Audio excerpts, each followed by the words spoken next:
All right, welcome back to another week of Podding with PT. I'm Tyler. And I'm Patrick. Today we got a special guest, my good friend John Hilliman. Known each other since we were 14, Yeah, back in yes, freshman sir. homeroom. How you doing, Facts, John? facts. I'm good, man. I'm good, man. It's good to see you, brother. It's good to see you. Definitely good to see you, man. Good to see the great things you got going on.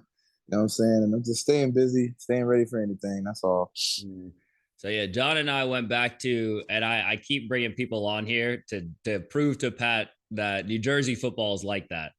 He Yeah, can't. yeah, yeah. I mean, oh yeah, we don't. I mean, we underrated. We got a lot of talent.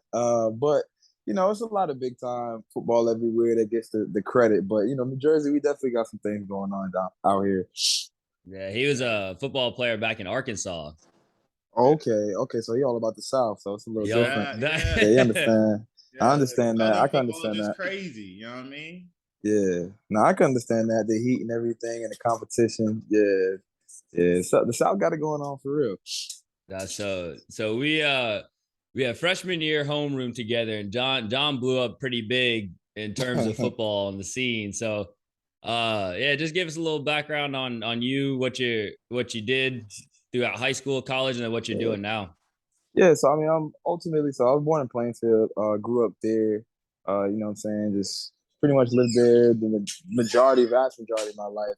Afterwards, did well in school, did well on a bunch of different sports: football, basketball, track, wrestling. Picked up boxing for a little bit, and but obviously, football being the one that I love the most, and so pretty much through a friend of the family, kind of gave us the idea about coming to St. Peter's out of the eighth grade.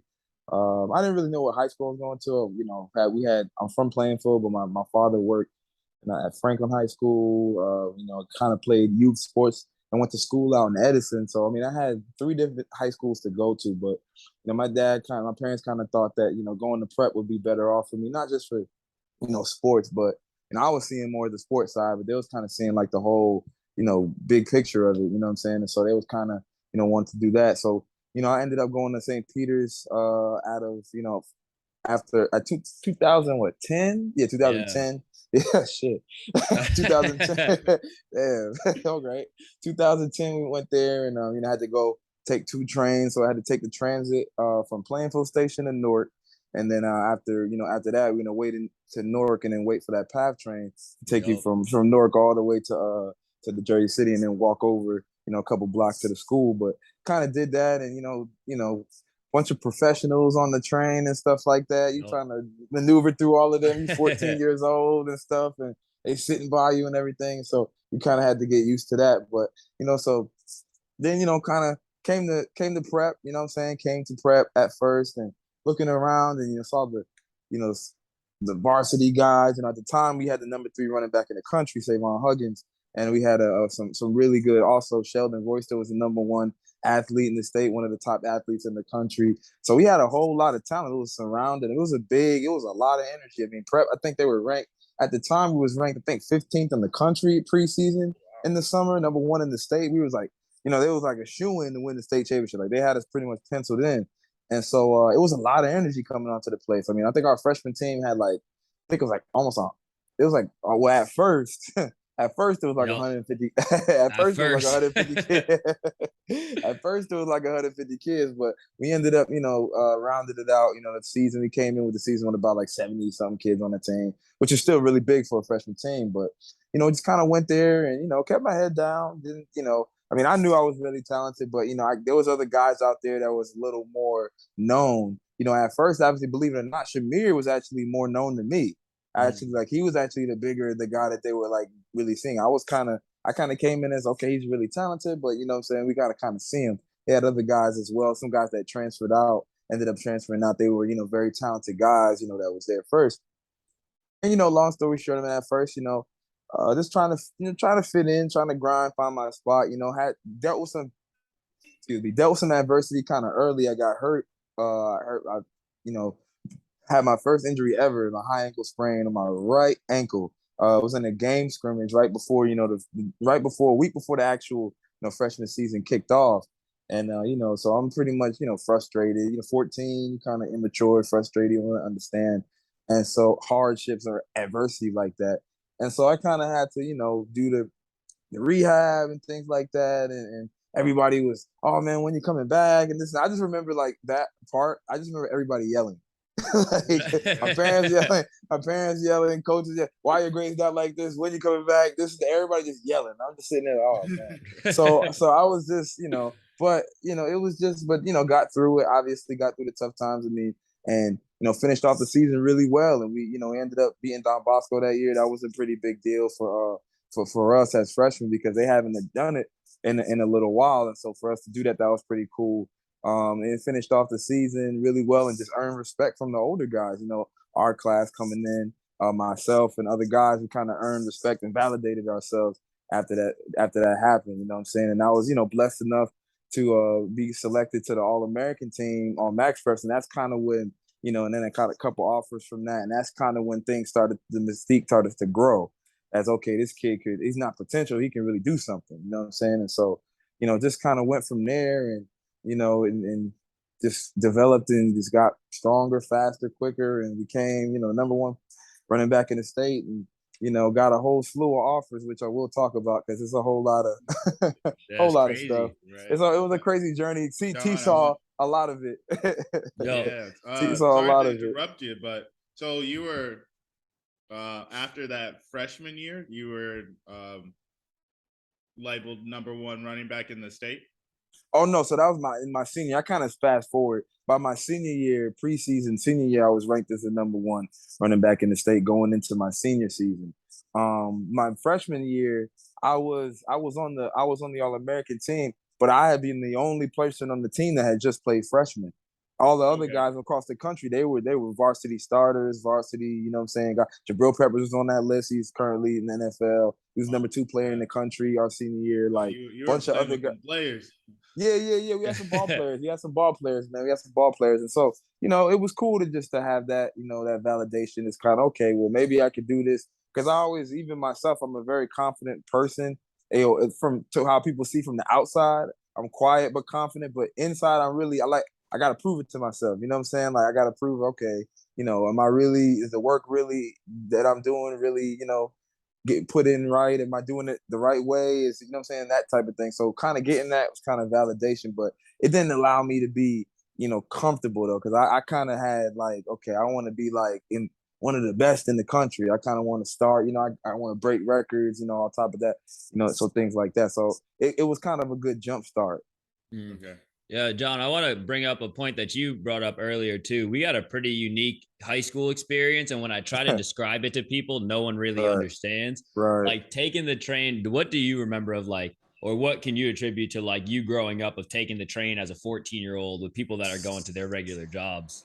Man, I was thinking about it. That's crazy. I was talking to my girlfriend about this today. That's crazy because she still don't believe. She's from New York and she don't really even understand because she never had to take the train. She kind of, driven to school. She got driven to school and things like that.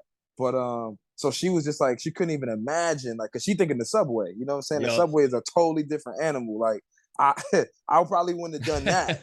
You know what I'm saying? But the PATH train like a cooler younger cousin. You know what I'm saying? But it has its days. But being on that train, man, it just kind of grew you up a little faster. You know what I'm saying? Not in a bad way, but you know what I'm saying? Kind of grew you up and matured you. You know what I'm saying? You got to pay for your train. You got to kind of have your pass and have all your stuff together and be responsible and stuff like that.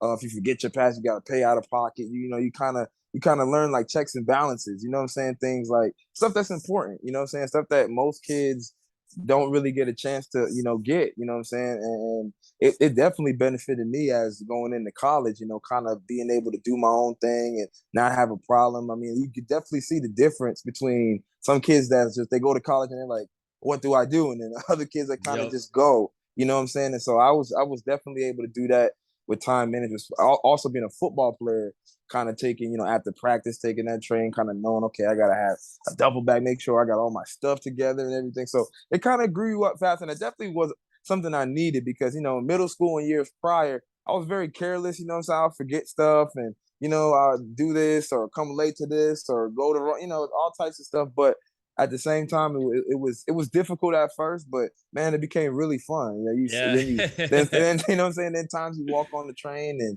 you got like a prep alumni and stuff. Oh, I was prep 1979 and this and that. So you always need to make connections every single day, and you see a lot of different things too. So, it was definitely cool. It's a definitely unique experience. And going to school, just like, you down the street from right across the water. You know what I'm saying? You could eat out there. Well, as we got older, sometimes we would sneak off anyway. But Yep. as we got older, you know what I'm saying, we was able to eat the right way. You know what I'm saying? We was able to kind of go and sit down and eat by the water like real professionals in our actual suits and stuff like that. So it kind of made you feel like you looking around big business. It kind of gave you that inspiration. Like maybe one day I could live. Maybe one day I could live like this. You know what I'm saying? And so that's kind of how it was. But yeah, like T said, it was really, really unique. Really, really unique. Yeah. How long did it take you guys just like to get to school? Like it took me an hour 10. So it took me an hour 10. Sometimes depending on delays and stuff like that, could potentially be up to 2 hours sometimes. Yeah. So for us, I was lucky because the train ride to Hoboken from where I was going from Montclair was like 36 minutes. But then after that, you got to connect to the light rail, which is like this little trolley. Then you got to walk another like 3 blocks. So the whole trip probably took about, like an hour or so. And then when it's in the winter time, you got to take the 6:30 train. So it's dumb cold when you get to there. And then when you get to actual Jersey City, you're on the water. So it's when all the wind starts hitting you. Yeah. That made that feel even worse. Yeah. gosh. So, that was rough. That was rough. And I feel like that just like adds like a level of like anxiety to your day. So it's like trying to anticipate if there's going to be delays or all right, or if you're like, if you forget anything while you're on the train, so you're trying to like problem solve while you're on your way to school. Like, I feel like for me, that would just like, I would just be like so amped, like my heart would just be like racing if I ever forgetting. Cause I'm the type of person like I leave, like I'm always 30 minutes early or an hour early to everything. Just so I grew up in a small town of Arkansas, so I could just like come back, go back home, just drive back home. You know what I mean? Pick whatever up and then be on school extra early because if I, you know what I'm saying, if I needed anything else. Right. You don't have that flexibility like that. Like, everything gotta be like, that checks and balances, man. It helped us to prioritize too. You know what I'm saying? Like what was important, what's not important. You know what I'm saying? Like just decision making too. I mean, growing up, I grew up in Plainfield, and Plainfield's a sneaky place because it's like if you drive in the Plainfield, you're thinking, I ain't that bad. You know what I'm saying? Like it can't be that bad, like they saying. But because you see nice houses, green grass. But you go a little deeper in there and you turn down a couple streets, it's like, wait a minute, that's there too. You know what I'm saying? So that's the whole thing, and kind of navigating through that, making decisions. I had friends. Well, I had a core friend group that I grew up with. The guys that I played youth football with at Edison. But I had the kids from before then. I had friends from around the neighborhood in Plainfield that we grew up together through sports, just hanging out and stuff like that. And a lot of them, I would come back because I moved to Edison for a little bit, and I moved back to Plainfield. When I came back, I was like 13. I left when I was 8, and I came back when I was 12 or 13. And these cats were smoking weed. They had tattoos. It was like a complete 180. I was like, whoa. So what I'm saying. I was actually like doing something. Kind of trying to stay on the honor roll. What's the name? And I was like, you kind of like a sellout or something like that. So. But going to prep kind of helped me, navigate, and it also gave me some more validation, right? That the decisions that I'm making is the right choices. You know what I'm saying? Like, obviously they're doing their thing, and I'm not judging them; they still my homies. But at the same time, I'm over here doing this, and it just helped me to prioritize and say, man, this is what you got to do. If you want to go over there, you know what I'm saying? What I was trying to do. What I am trying to do is just, it's not a common thing, you know what I'm saying? So I had to kind of prioritize and go that way. And definitely prep helped me do that, because if I went to Plainfield High School, whatever, I probably wouldn't be talking to you. I definitely wouldn't be talking to you. Probably wouldn't know each other. But at the same time, I wouldn't, I probably wouldn't. I mean, if I would have made it, it would have been a lot harder, you know what I'm saying, than if, doing it the way I did it. I think that's like a really valuable thing to know that you're on the right path. Like, bring some meaning to what you're doing. Like, when did you realize that? When did I realize that I was on the right path as far as what I was doing for my dream? Yeah. I knew that when I was 9. I actually knew that before I went to prep, when I was 9 years old. Even within, because the guys that I just told you about, the guys that turned into kind of flip a little bit. They were actually some of the best athletes growing up. You know what I'm saying? Like we were played ball together, do all types of stuff. They were smart and gifted and talented. You know what I'm saying? So I kind of knew, okay, we was kind of going that way, and everybody was going that way. So I kind of knew at 9 that this is what I was going to do, and I was on the right path. I mean, thankfully, I had 2 parents in the household. Growing up, in, I think my neighborhood alone, I think it was only 2 of us in the neighborhood that had a dual parent household. You know what I'm saying? And in my friend group, it's only 3 of us that do. You know what I'm saying? And so, at the same time, that was very big. So my parents kind of. So when you had that extra set of eyes, it's just like, okay, you definitely going to be on the right path. You know what I'm saying? So my mom and dad my dad was an athlete in high school, elementary school, all the way up to professional. He ran track. My mom, she was in more of the art, so that's kind of where I get like the music and the writing side from. But I kind of knew I was on the right path then because my parents kind of laid it out for me, and I kind of worked it even as a young kid. I kind of worked it in ways that I felt like, okay, this is more like what I would want to do or this because your parents, they have an idea, but they don't truly know what you really, really want. They kind of have an idea what they think you want based on who they are and what things that they put in you. So I kind of worked it my own way, but I knew back then, I was on the right track, and then I knew that I wasn't gonna let nothing stop me from going to where I gotta go. You know what I'm saying? You touched on another really good point of like what you were trying to do is not common. And we Yeah. have that discussion a lot when we're thinking about like our finances and all that stuff. It was like Right. sometimes we're extra strict on what we do or what we say, like, damn, I just spent so and so amount of money on this piece of artwork that made me feel Right. good. But it was like Right. realizing is like you have such a high expectation for yourself that what you're doing is not common. So someone else your Right. age of 26, 25 might be spending that same $400 or $500 on a round trip to like Right. Vegas to go Yeah. party and do something for the weekend. So like Yeah. how did you maintain that's hard with temptation of being like I'm not doing something that everybody else around me wants me to do sometimes. It's tough, man. It's tough, man. I mean, like I said, when I talked about when I came back, and it was complete 180 with how everything things had just changed. You know what I'm saying? And it became more violent. You kind of saw like it was the separation in the 90s, late 90s, early 2000s, where the hood part was the hood part and the suburbs part was like clean, the suburbs, by downtown and the high school. But when I came back, I didn't know the difference. You know what I'm saying? It was like it was coming at every side. So at the same time, and you kind of getting your friends, oh man, hang with us, do this. I'm like, nah, man, I gotta go to practice, I gotta go train, I gotta go to practice, I gotta, you know what I'm saying? I gotta the summertime, I gotta go catch the train, or else I'm gonna be late to practice. That's gonna be a problem, you know what I'm saying? And so I was just it was tough at first because it's like, you young, you loyal, you know what I'm saying? You loyal to your people, you loyal, and you're still at that impressionable age where you kind of care a little bit about what people think about you. You know what I'm saying? So it's like when they like, man, you a sellout, man. You all right, go over there with those preppy kids and this and that. Yeah, it kind of got to me a little bit, but then I kind of thought about it as I took the train and just like looked outside and saw all the big buildings and stuff. I quickly forgot about it because it was just like, nah, this is what I want to do. I understand all that.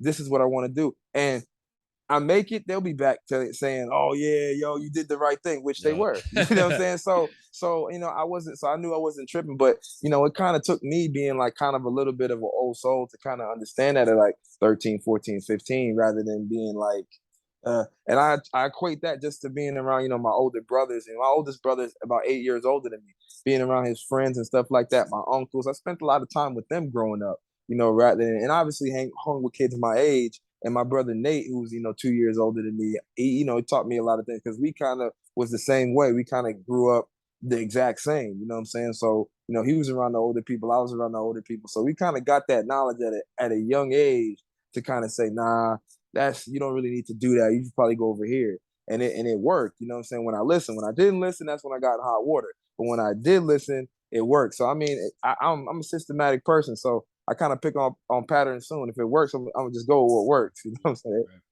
Yeah. Yeah. And then it's just that what was it like kind of I didn't see as much from the inside part of what the football team Uh, was like in terms right. of you talk about how many good people were there, how much strong Yeah. competition. So what is that Uh-huh. like when you're coming from probably being a bigger fish in a smaller pond and now you come and Right. everybody's that big fish?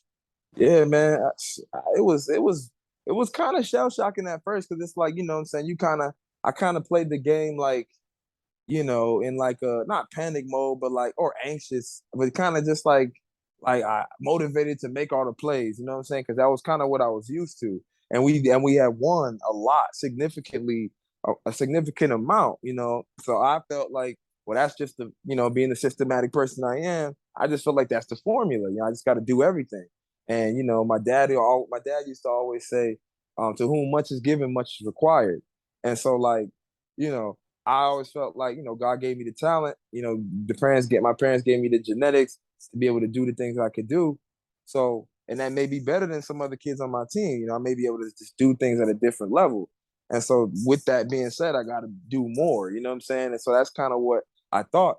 Now, coming to prep, it was kind of just like everybody's kind of good. You know what I'm saying? Like I don't have to catch the ball, throw it to myself, catch the ball, run block for myself, make the tackle, stuff like catch the intercept. I got dudes that can do that. You know what I'm saying? And that's just like as good as me. You know what I'm saying? And in some cases, in some points of the game, better than me. You know what I'm saying? So it was like, wow. It was kind of like a kind of ability to kind of like drop your shoulders a little bit and kind of be like, okay, I can kind of just do my thing. You just be good at being me. You know what I'm saying? And I allow everybody else to do the same. And it was a lot of great success happened during that time. You know what I'm saying? A lot of great success happened during that time. Just allowing me to kind of be able. But at first it was tough. You know what I'm saying? Because I'm not. I grew older and understood it. But at first I didn't like it, man, because it was just like, especially if we lost. I felt like, man, see, if I did this, this, this, this, and this, we would have won. You know what I'm saying? Like kind of thinking like that. And my attitude towards it, because it's sometimes not what you say, it's how you say it. You know what I'm saying? And I was kind of saying it like a Dez Bryant, a Terrell Owens, a Antonio Brown type, because I'm taught, Dr. Lee, he kind of knows it. He knows it better than anybody because he's seen it. I'm like, if I have something, at least back then, I had no filter. Like, if I have something on my mind, I'm just gonna say it. Teachers, what's his name included? You know what I'm saying? I just felt like that's how I was raised to be. Just speak your mind and stand up for what you believe in. And so that's kind of how it was. But I mean, Tyler knows, if you see our coach and the athletic director at the time, this dude was rocked up. Like this dude was like, you know what I'm saying? And I'm talking to him like, nah, bro, you better give me the ball this tonight. Like in front of everybody. And seniors and juniors are like, what? You know what I'm saying? Because they wouldn't even dare to do that. But me, that's kind of how I was kind of rolling back then. So at first, it was kind of like a 180 flip for me. You know what I'm saying? At first, I didn't like it because I felt like, I feel like I got to go do it for us to win. But then as I got older and learned to trust, my guys and trust the process, trust myself within the process, the game became easier, a lot easier. And I was able to do a lot of special things and not really give as much effort. Yeah. That was I guess we'll talk a little bit later about college sports, but that was a real humbling experience for me too, is going to, you go from high school or like even travel where you're like one of the better people on the team. And then when you get to where everyone is one of the better people on their team, it was like, I need to figure out what works for me or what's a system that I'm going to have. Or how do I now change my mindset of I'm used to doing everything to now being like, let me trust in the person next to me that they have the preparation to do what they need to do. Yeah, I think I'm coming from somewhere.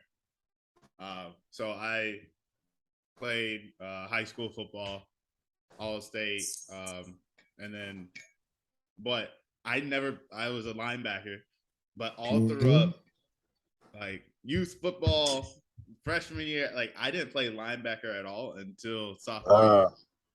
And then been able to start junior and senior year when we had and we won our high school won the state championship 3 out of 4 years.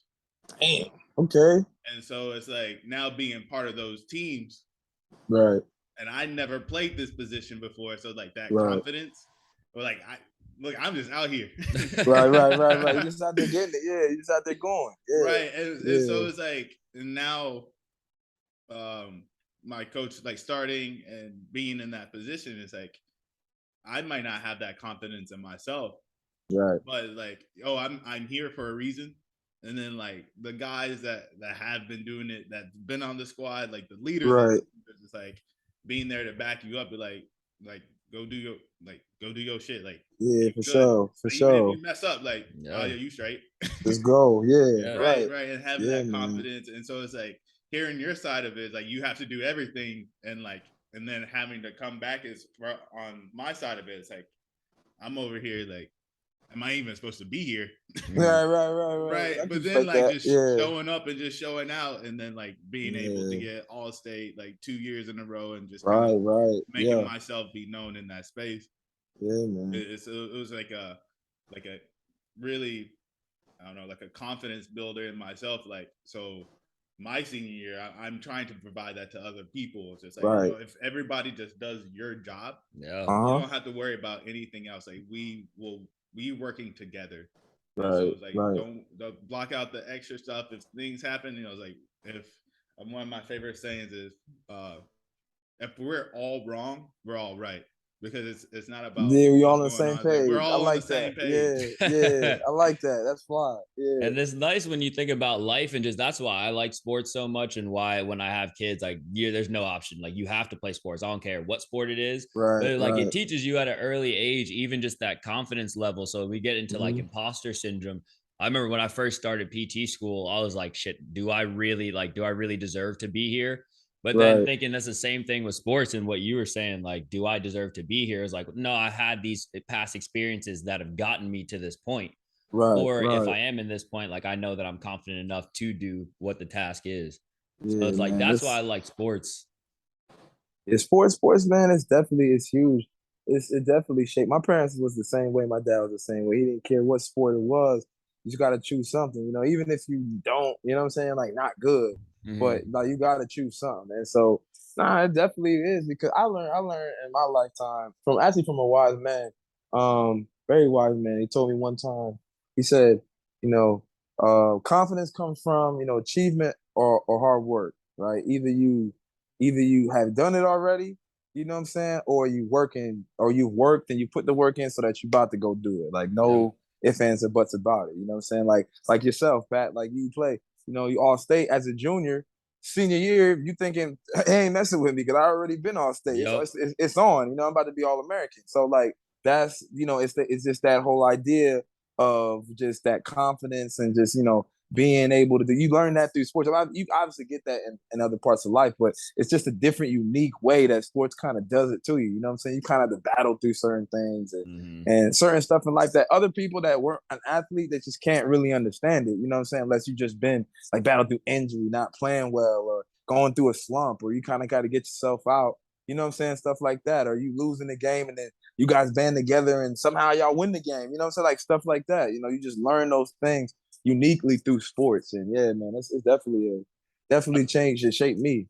Yeah, it's mandatory, because if you even think about it, it's like, whether it be work, whether you're trying to have a business or whatever you're doing, you have to come together with another individual, have a common goal, work together despite your differences, and then just kind of push forward and find like the best plan of action.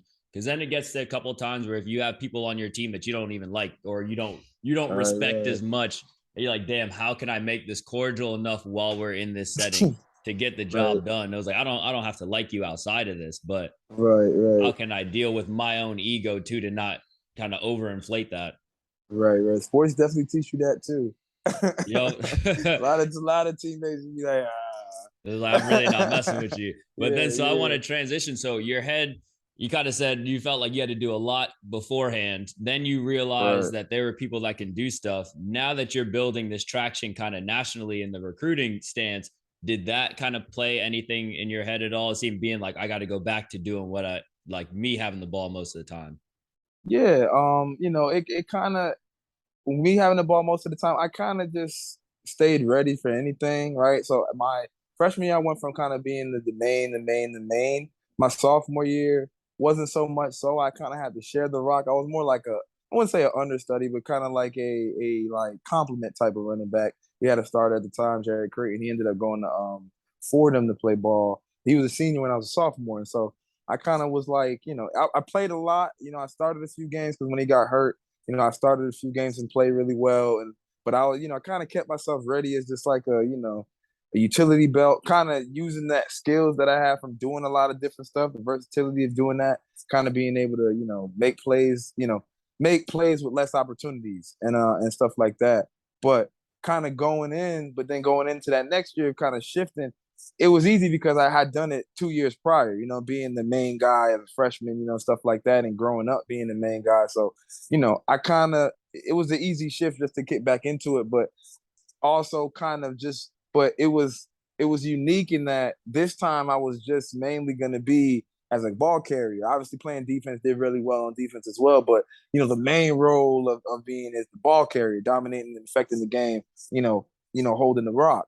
You know what I'm saying? And so it was an easy transition, but it was like a different transition. You know what I'm saying? It wasn't like I had to come back and do everything. It was like, okay, just run the ball really well. You know, come on defense, go sack the quarterback. Lock up in coverage if need be and stuff like that. So yeah, it was cool. It was a smooth transition. Yeah. So what was it like, the recruiting process itself, Oh especially if man. you got some advice if you want to add on top of that to anybody listening, because I know my dad has a couple people. Yeah, man. Listen, yeah. I mean, you saw some of it. You saw a good amount of it actually. Mm. But it was it. So at first, it was like a tale of two cities, man. At first, it was the coolest thing ever. It was the dopest thing. Like, oh man, people coming up to you randomly, like, yo, I saw you on such and such, and your name was on the ticker and thing, like such and such. Where are you going to school? Like a bunch of different, like everybody. You know what I'm saying? You kind of now the girls that was playing you out back in the day. Now you're handsome now. You know what I'm saying? I don't know much didn't change from a year ago, but all right, yeah, I understand that. But you know that kind of comes in and people kind of going around and showing you love and stuff like that was cool. So, and then like once junior and senior year came, when I became more serious and focused about winning the state championship, really trying to cement a legacy and really do stuff, it became kind of a distraction. You know what I'm saying? Like a lot of offers came in, and I was very much appreciative. I don't want to sound like you know what I'm saying, like I'm ungrateful for the experience. I know kids that will kill themselves. Sorry, don't say that. But would literally like do everything they can to get to have an offer, you know, have to have an interest, you know what I'm saying? And for me, I had a whole lot, and they came in, and I was very, very, very appreciative for that. But it was kind of tough, you know. You kind of young, and you get these calls from these sports outlets, and some of them from the West Coast, so they don't really know the time difference. So it's like 2 o'clock round, 2 o'clock in the morning, but out there, or it's late. I'm going to sleep, but it's like 6 o'clock over there, and so they're calling you for an interview and stuff like that, and here, and you got deal coaches calling, and you got USC coach calling, or this coach calling you. It's 10 o'clock out there, so he calling you out to practice. It's 1 a.m. in New Jersey. I'm trying to go to sleep, stuff like that, and so a lot of that, it was an interesting process. I learned a lot of different stuff. Also, the flip side of it, the envy, you know what I'm saying? Homeboys that came up with, now they're looking at you different, like, oh, you didn't got brand new. I didn't really say anything, but now all the days you're like brand new now, you're this and that, or they kind of treating you a little different because they feel like you high maintenance now, or you made it with the I was just doing what, I said I was gonna do when we were young in the playground. You know what I'm saying? I just kind of just worked at it. And but so I would. It was definitely a roller coaster, but an experience that I definitely took and matured and grew up from, and it was definitely huge. And as far as advice, man, I would just say, um, just do your due diligence and coming up with some uncomfortable questions, right? Like a template of uncomfortable questions for coaches, because these coaches, I keep it real. I mean, I keep it real with the kids because that's how I would want it when I was their age. These coaches are professional liars. You know what I'm saying? They're taught, they're literally taught reading on a template. They're reading from a card half the time on things to tell you. And I saw it when I went to school. As I was doing visits with some of the blue chip recruits and stuff like that to try to bring them in and showing them around, I would see some of the stuff, and they almost gave me one to be like, I'm like, nah, I don't need that. I would talk to them regularly. You know what I'm saying? I'm gonna give it to them for real. You know what I'm saying? And so, they're kind of taught to kind of do certain things. So you kind of have to force them to be real. You know what I'm saying? With these questions and read some of those uncomfortable questions, you could tell by how they react to them that okay, this probably ain't really, this guy ain't really for real, or okay, I can see what's going on. You know what I'm saying? Another thing is that the schools that are with you from the beginning, you know what I'm saying, don't tune them out. You know what I'm saying? Because when, obviously, if you get like a lower level offer and then you get a big one, a couple big ones rolling through, you forget. You know what I'm saying? But the grass ain't always greener. Sometimes you're just a recruit just to make their class look good, rather than you actually being somebody that they could use. You know what I'm saying? Like kids I train kids now, and they ask me questions all the time. None of them really listen, but they ask me for the advice all the time. And I tell them, you don't just go for the big name. You know what I'm saying? The big name sometimes, I mean, they got, especially if geographically, you know what I'm saying, Pat, you being from the South, you know what that is. They don't really need to recruit up north. You know what I'm saying? So it's like you coming out there, you got to be special. You like a Minka Fitzpatrick situation. You know what I'm saying? He went out to Bama as a Jersey kid and was the best guy. That's rare. You know what I'm saying? That doesn't really happen. And that's why he is who he is. Another guy at prep. You know what I'm saying? And so, but guys, they do that all the time. They go for the name, and then they end up, now they got the portal. You know what I'm saying? They end up in a year or two coming back home or going somewhere else because it just didn't work out. So you got to go to a place where you're appreciated rather than tolerated. You know what I'm saying? And another thing, last thing I would say, most importantly, is if you go to that school, right, and you get hurt, like permanent, God forbid, right? Obviously, we know we don't want no injuries, but say you just can't do what you came there to do anymore. Would you still want to go to school there? You know what I'm saying? I think that's and that's ultimately what I kind of thought about that myself because you know what I'm saying, looking around and seeing guys who got hurt and some of them lost, they still honor the scholarships and stuff like that, and they go to school, and some of them, they still liked it. You know what I'm saying? I was very interested in seeing that too. There was a couple schools that I saw at Boston College. There was one kid that I talked to, and he kind of really influenced my decision a little bit because it kind of helped me to say, okay, I could see myself being here after I ended up decommitting from Rutgers. But at the same time, kind of just learning that as well. And I think those are really big things. I think kids can really benefit from, and it's not too many things. I don't try to give too many things for people. I like to keep it simple, but definitely, make those uncomfortable questions. You know what I'm saying? If you figure out the whole aspect of the decision, not just football, and don't always go for the brand name, really just go for the ones that really appreciate you and they've been there for the long run. You know what I'm saying? Yeah, that's huge. You touched on another point of just like you got to take into account the whole thing. So for me, same thing. It was like in high school, it was like volleyball was my only thing. Like grades are cool, yes, but at the end of Right, the day, it was like where I find the most passion and the most like enjoyment from is volleyball. So that was right, my number one. And then at least then now looking at Sacred Heart, my mom kept pushing it and kept pushing it. I was like, I'd never even heard of this school. It's like I know they have a right. team, but they were like mid level at the time.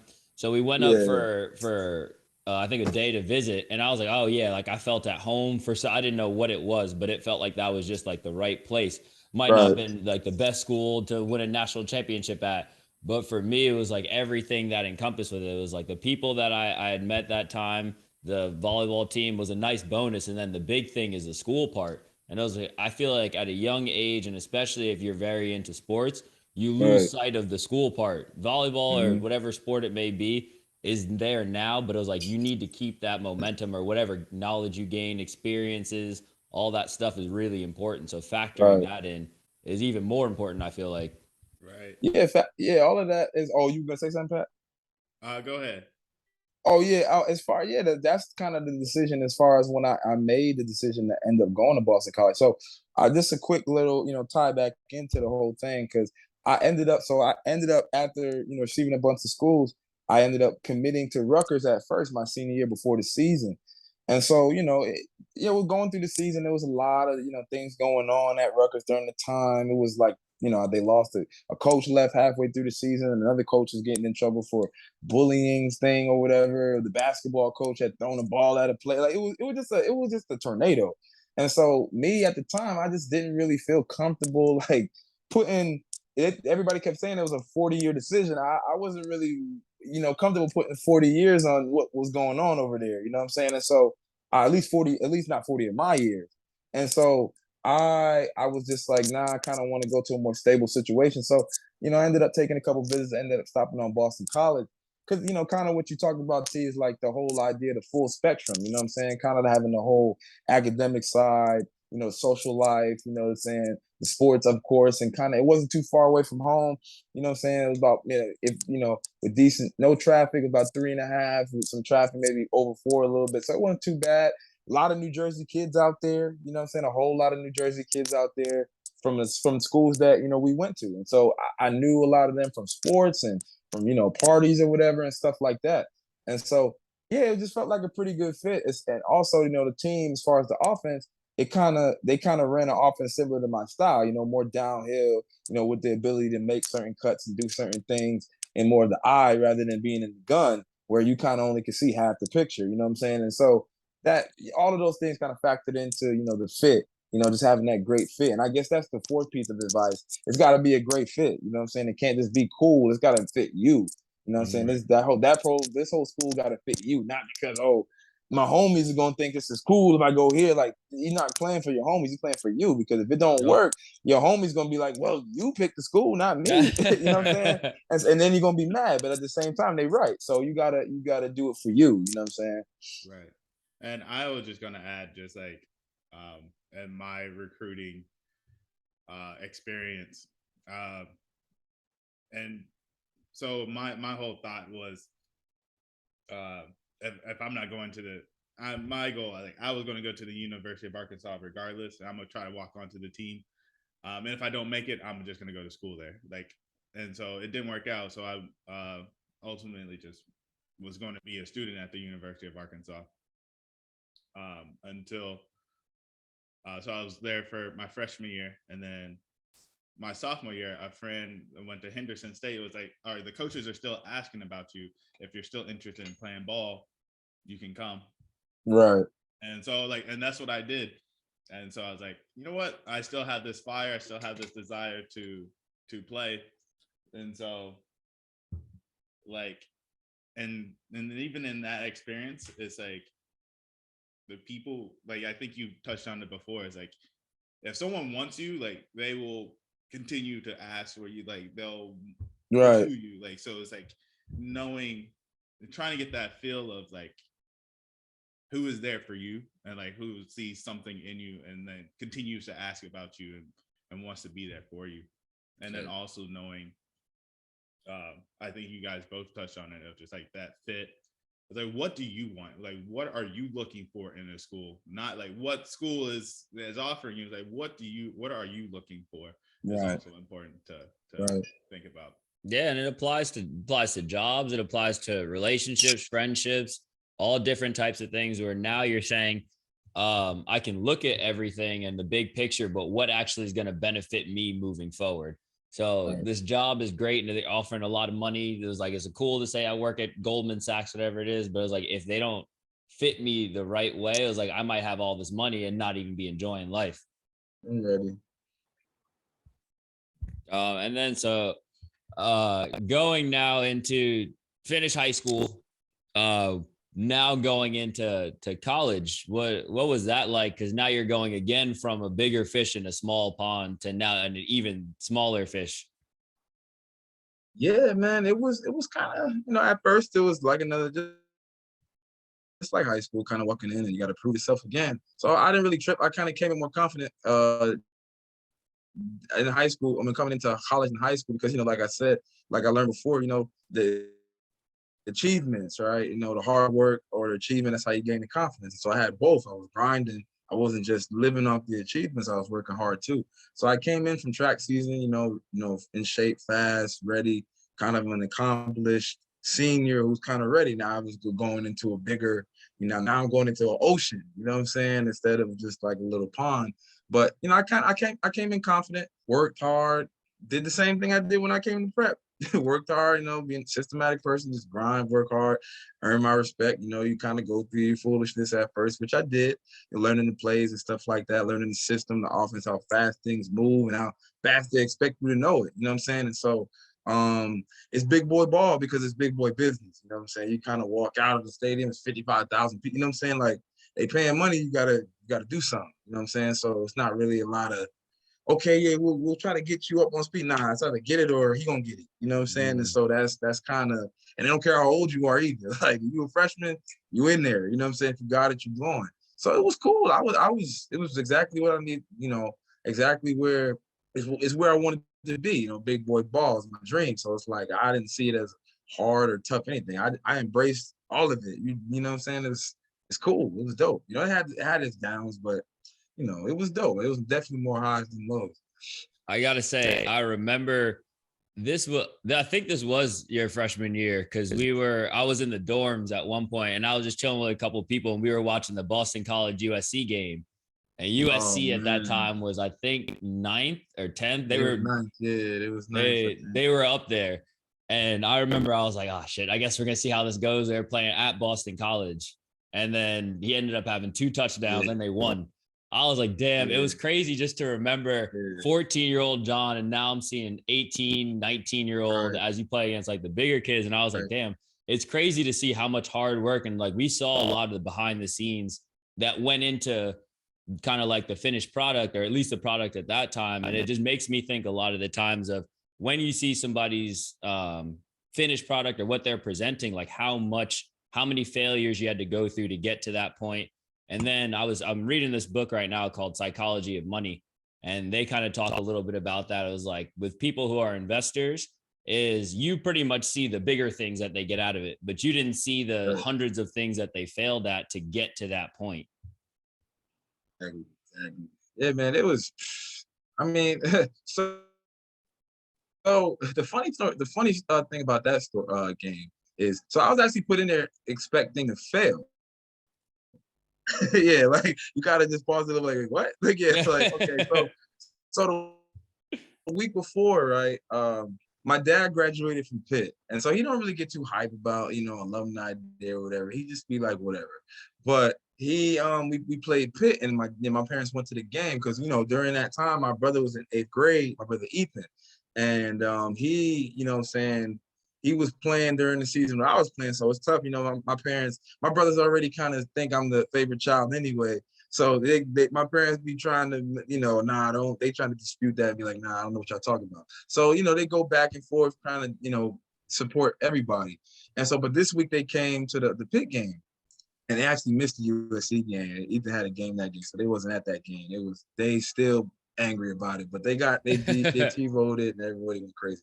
But at the same time, so that week, I didn't really play very much, after having a pretty solid, debut, I'm saying? I played pretty well, was very good in pass protection. I graded out very high.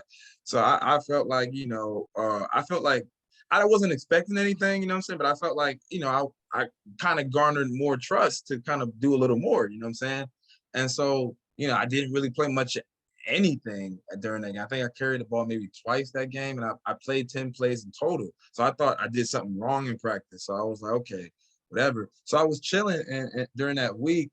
And so my dad's going off. He's angry because he was embarrassed by it. He kept telling, "Oh, my son's on the team. Yeah, they gonna light up Pitt, that type of thing." And didn't play, so he was embarrassed by that. So he was angry. So he, parents' disease, which I always never really liked when my folks did that. But they, he called the coach, man, a running back coach going off. He's angry, this and that, man. Put him in the game, this and that. Man, my son had offers from Alabama and Ohio State, man. We don't need to wait that, but like kind of going off, you know what I'm saying? And kind of writing this really big check for me in the process, you know what I'm saying? And I'm gonna have to back up at some point, you know what I'm saying? But but that's just how parents are. So, did that. And so that week it was kind of like, okay, I was noticing I was getting more reps, and I was like, okay, but why am I playing a lot? Now they want to start me when we playing the number 9 team in the country? Like, wait, what's going on? So I was kind of just like, okay, but I was taking it like, okay, well, so what? Like, all right, let's do it. So that's the whole thing. And I was chilling with one of my homies. I was chilling with my homegirls, and we were just kicking back one time, like the student union. And she's from Vegas, so she was a California, you know what I'm saying? And she was just like, oh yeah, so how much should I go to the game? Like, is this gonna be a waste of time? This and that. I said, no, we finna win this game. And she was like, yeah, right. You know what I'm saying? Like, kind of hit me with the yeah, right. Like, okay, like I'm gonna come to support you, but y'all gonna get blown out. Like, come on, Jonathan, be real. You know what I'm saying?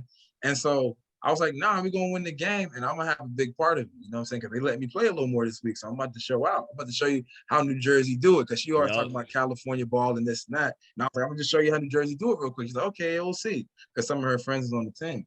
So he went out there, we played, man, and man, we at first it was just I was just kind of seeing, okay, what was the hype? I wanted to see what the hype was about. But at the same time, USC is my favorite school. That's my favorite team. I grew up watching Reggie Bush and Lendell White and all those, Matt Leinart and all them. So like they were like gods to me, you know what I'm saying? Even, you know what I'm saying? It was crazy. So I was playing against them now. I think Snoop Dogg was on the sideline, Will Ferrell was on the sideline, Marcus Allen was on the sideline, you know what I'm saying? So it was like, I wasn't really tripping about the other time. I was just tripping about Snoop because like Snoop is like is everything to me, you know what I'm saying? So I'm like, I got a ball to let him to dap him up, you know what I'm saying? I don't care if we win or lose. I gotta make some plays so that Snoop can show me some love. You know what I'm saying? So I was just so then we started playing, and I was just rolling. And I don't really remember it. I can't tell you what happened. I just went. I only remember one play when I ran into the damn, I almost broke my neck when I ran into the I slid into the camera thing, and I crunched my head, and I was like, oh snap. And I was like, I kind of was feeling like am I paralyzed right now? So I got up, and I was like, all right, I remember that. And I remember putting my hands up on the last carry that I had because they milked their last time out. And that I knew that was the game was over after I got that last first down. I remember that one. And everybody was going crazy. And this got destroyed on the sideline. Like, people pulling my helmet off, and we're getting punched in the face all the time. Everybody was just hyped. You know what I'm saying? And I was just like, oh. And so then they rushed the field. I looked up and I was like, oh, snap, I had a pretty good game. Like, I didn't really know until it didn't hit me till after I sat down. I had to sit down when they rushed the game because it was like I just blacked out. Man. I didn't know where I was at. I just kind of went. I guess I was so afraid that I was just like, just go. You know what I'm saying? And so that kind of happened. And the thing I was frustrated about, it's a little bittersweet because I'm trying to get through the crowd, and everybody's like, you know, when you rush the crowd, you know, they rush the field, you can't get through. So I'm seeing Snoop walk out. I'm seeing him leave. So I'm trying to get through, like, yo, like screaming, like, yo, Snoop, yelling. He walked out, man. He walked out. And so maybe because USC lost, he wasn't in a good mood.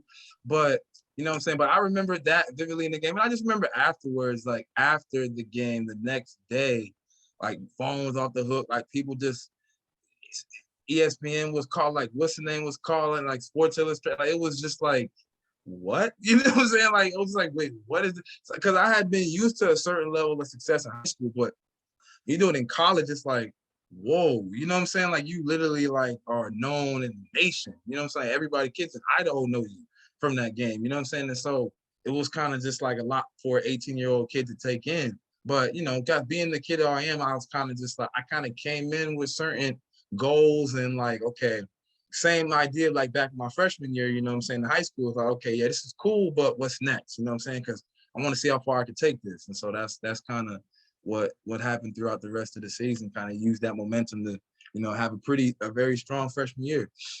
Yeah, what's that like? Just because you can have a plan, you could have like, I have my goals, I come in, I'm humble, I want to work, but it's like then you get everyone from the nation now knows you. It's like it's on ESPN. You watch that as a kid growing up, and you watch that stuff.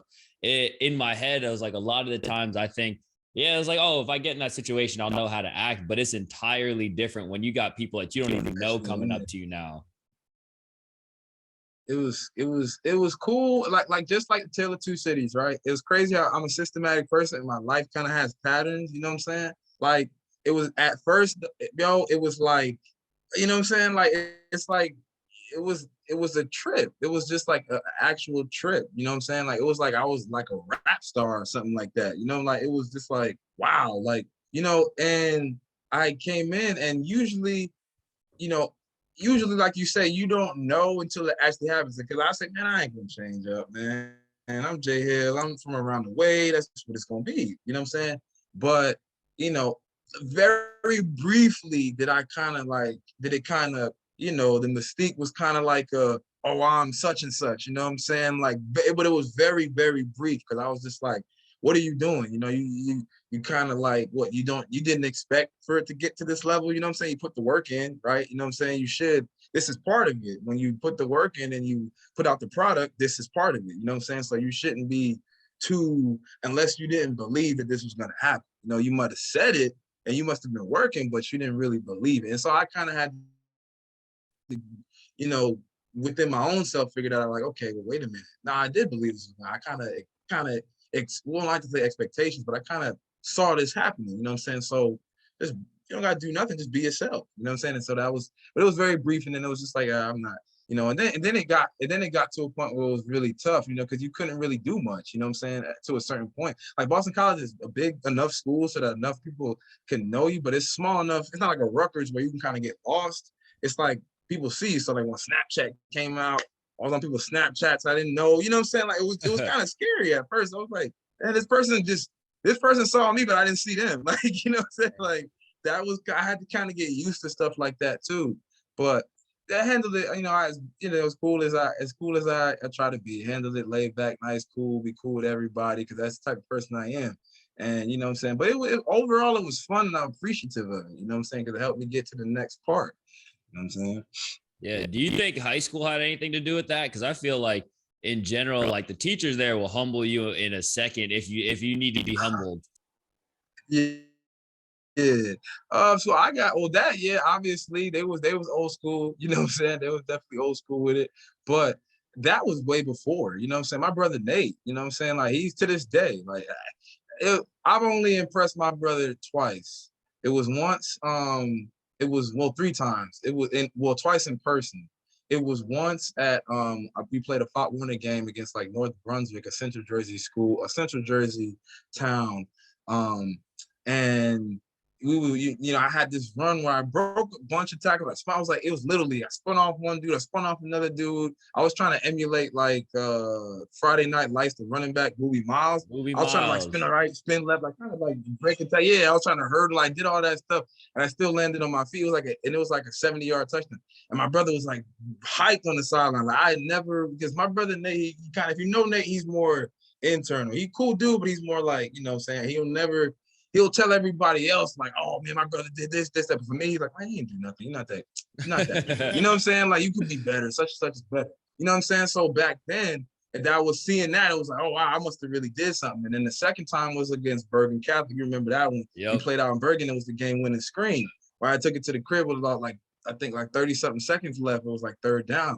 And so we had took it to the house. Homeboys, they blocked, Nick, all of them, Nick, Jimmy, Robbie, all of them, they kind of cleared the lane. And so I made a couple cuts, cut it back, and then took it to the house. And he was hyped. Like, he was like, yo, that was sick because of the situation, the game, the moment, how big the game was. He was like, yo, that's clutch. You know what I'm saying? So like that was like it was a big deal, to him. You know what I'm saying? But yeah, my brother Nate and my oldest brother Jason, they was like, I don't care how good you are, you still that. You still him. You still can't beat me. You know what I'm saying? So even then, it was easy for me to kind of just stay grounded, you know what I'm saying? Because it's always like, that's why I always feel like, okay, I got to impress my brothers. If I impress my brothers, I know I'm doing something right. You know what I'm saying? Yeah. Those are definitely my toughest critics by far. You know what I'm saying? I think for me also, and they still do this to this day, our table at like our breakfast table in high school is like, I would forever be grateful for that table, because something like that told me to always surround myself with people that will hype you up but humble you at the same time. So yes. And that's crazy that you said that, because I was gonna get into y'all. Like, I was talking about the teachers, but I was like, yep. I didn't even need to get to the teachers before I even got to class. I was humble. Like, man, I was getting cut on, and I'm the number 1 running back in the state. I'm number 10 running back in the country. I'm getting pulled out of class to talk to Urban Meyer and freaking Nick Saban and all these big time college coaches like it's nothing. You know what I'm saying? I come to the table, my homeboys like, man, shut up, you this and this and this, you this and this and this and this. So it's like, all right, I'm going back and forth with them, but it was like cool. That's why it's still like cool to this day, because it's like even in college, like it was just like, yeah, still there, you this and this and this and this still. You know what I'm saying? So it's like but for me, I love that. You know what I'm saying? Like I because it's like I genuinely want people to be themselves. You feel me? And because I'm myself, at least I try to be myself everywhere I'm at. I'm myself. You know what I'm saying? So I wouldn't want anybody looking at me no different. Like even now, like people say, oh, you the league and this and that. You using like they kind of, some of my friends like that back in, they kind of see it different, because that's like a different type of style, different type of accomplishment. But it's like, come on, man, I'm still me. You know what I'm saying? Like so that table was always the dopest, because it's like, you know what I'm saying? It was the same table for 4 years. Like as the offers came in, it was like, all right, so what? This. It's like a new joke come out. You know what I'm saying? And it was cool, because it was always a good fun. And I knew it wasn't no hate. You know what I'm saying? I knew it was genuinely coming from a place of, that's our boy. You know what I'm saying? Like, yeah, that's our boy. That's our dude. But if I wasn't around, these dudes just like, I could have paid them as like my agents, my marketing team. It was like, yo, Jay Hill, like my dude, nah, I ain't messing. That's my dude, this and that. But to me, it's like, man, you ain't nothing. You know what I'm saying? So that's the thing. That's the relationships that I cherish, because it reminded me of my brother's relationship. So that's why it was always cool like that. You know what I'm saying? Yeah. For those that didn't know, our table was, it was really, so of our class, I think our starting class must have been like 250. And of the 250, I would say probably about like 20 kids left our freshman year that were black. So it was like that takes away a lot of the black population.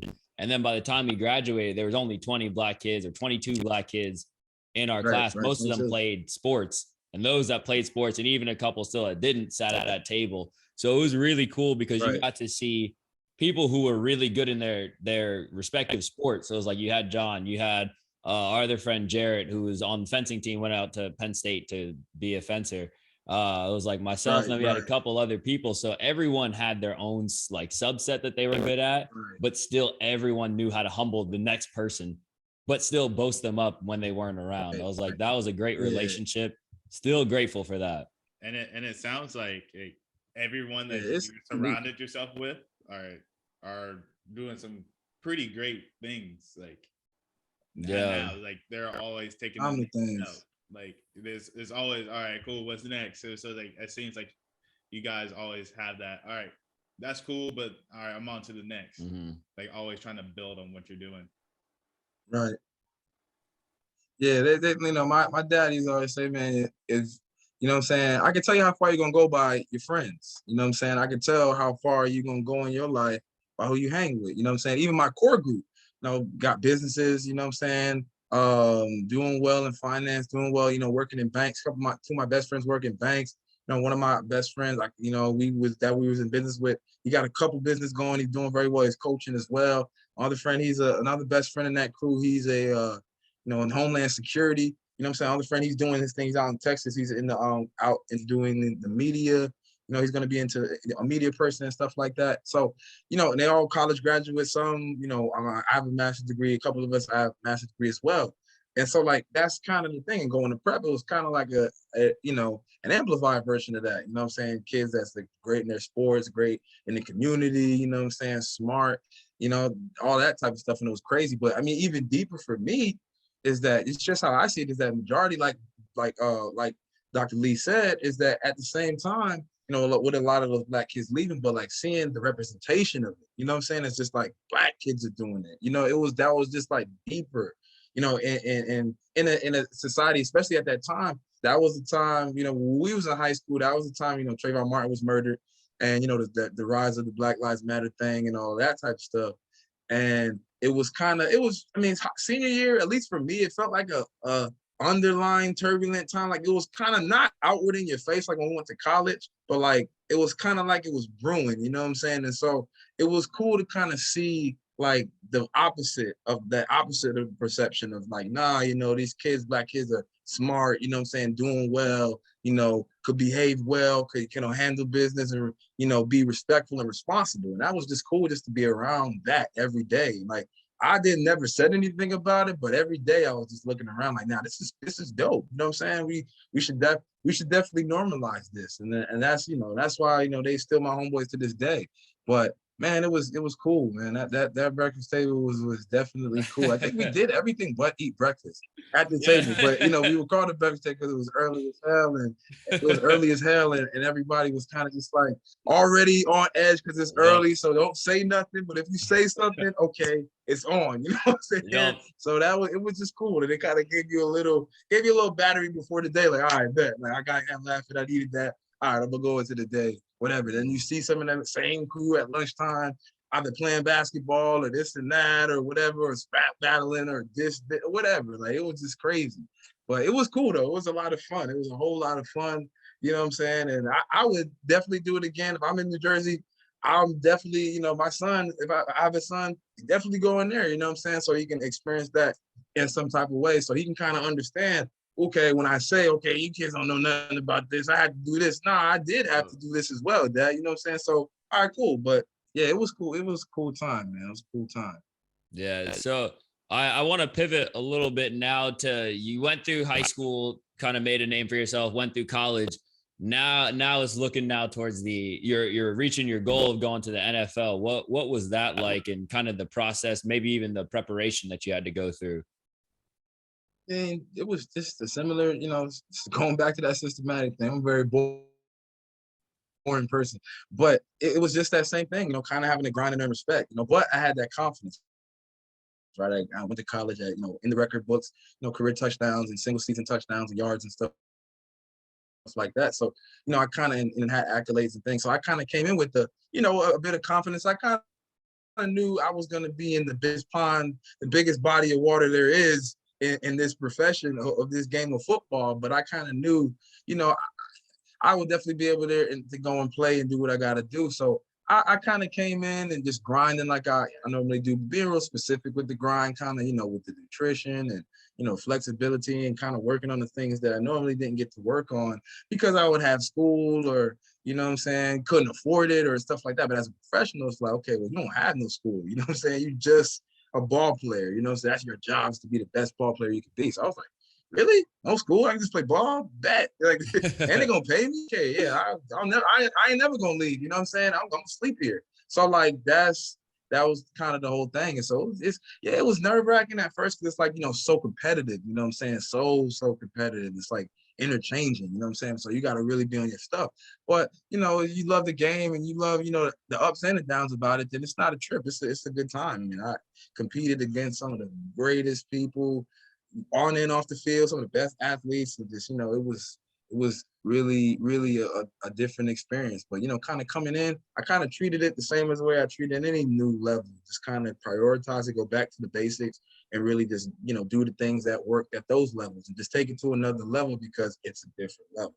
Right. Yeah. What are some of the things that you learned about yourself, like being in the league and just like that trying to make it and trying to like be on that squad? Well, I mean, stuff that I learned that I didn't know a lot. I learned that there was a lot of stuff I didn't know. Not even just about football, because I learned a whole lot about football in those 2 years as well. But just about life, you know what I'm saying? Just kind of being around some of those 2 years, some of the advice that I got from some of the older guys, like, it changed my life. I thought I knew a lot, because I grew up around older people and they kind of gave, but it was but like I said, it's just a different level, you know what I'm saying? And they was just telling me stuff about all types of things, you know what I'm saying? About, okay, they got cut or this and that. Guy was out for like 2-3 years and came back and just revamped his career and this and that. And some guy started in Canada, came back, like all types of stuff, or even in life, like dealing with women and dealing with, you know what I'm saying? You're having a family and this type of stuff and dealing with, crazy, just the crazy tasks that you're going to have to be and do, just from being who you are in this space. And, it was just a lot of stuff that I felt like I just, the thing I learned most about myself is that that I had so much more to learn. You know what I'm saying? Like, yeah. It's crazy that, kind of how that sounds, but it's just, that's the thing that I learned most is that I thought that, you kind of get to the level 11, you kind of think that, I'm pretty good. I'm like, man, I can kind of grow in that area too. I can kind of grow in that area and meeting a lot of different people and, being open to a lot of different stuff and just, I kind of learned that more than anything. I just had a lot more to learn, a lot more to develop and, more ways than just the football thing. You know what I'm saying? That's always the key to life and making sure you're not staying stagnant with that. It was like the more that you realize, like the more you know, the less you know. There's like that just starts greater learning and greater growth. Because if you think I know everything, or if I'm going into every conversation, kind of what you talk about, thinking that I know what you're already talking about, I cut myself off from that growth. Right. Yeah. This is just being, just being a lifelong learner. I kind of learned that, and then like a lot of older guys used to say that, man. Just be a lifelong learner, man. Learn. You got 2 ears and 1 mouth for a reason, and you got eyes too. So you know what I'm saying. Just see what you see, you hear it, keep quiet and just reflect on it, and then make a decision or whatever, an informed decision, and just move forward and be consistent. I learned a lot, man. I learned a whole lot just to keep it simple, real simple. You know what I'm saying? Once I started to do that, it was kind of what I did from the beginning, just keeping it real simple. There's so many things able to open from that. You know what I'm saying? Mm-hmm. So yeah, definitely learning was huge. One of the big things that I'm interested in is what was the difference in, I guess, maybe even planning in terms of maybe watching game film versus then thinking about like sleep recovery and strength and conditioning and all that stuff. Like, what was the biggest difference between college and professionals? Because we talk about a lot of the times with our patients, even still, yes, you're coming into me for a movement thing, or like you want to get better at a certain movement, but there's a whole arena that is going to play it into effect of that movement. Right. The biggest thing I would say, just like the independence of it. Like you kind of have to, in college, it's kind of forced, it's mandated to a certain degree. But in the pros, it's like if you don't do it, all right, then your body's not going to be right. You're not going to be able to perform, and then you probably going to get cut. You know what I'm saying? So it's like it's more of like a grown man. It's really grown man business. Like you handle yourself. You a CEO of your life. You know what I'm saying? And so, that's the biggest difference, is being able to have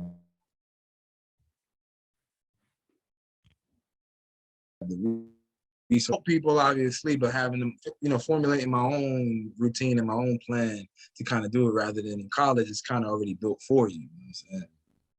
Okay, so there's just more responsibility when you get to all that. There's not as much structure.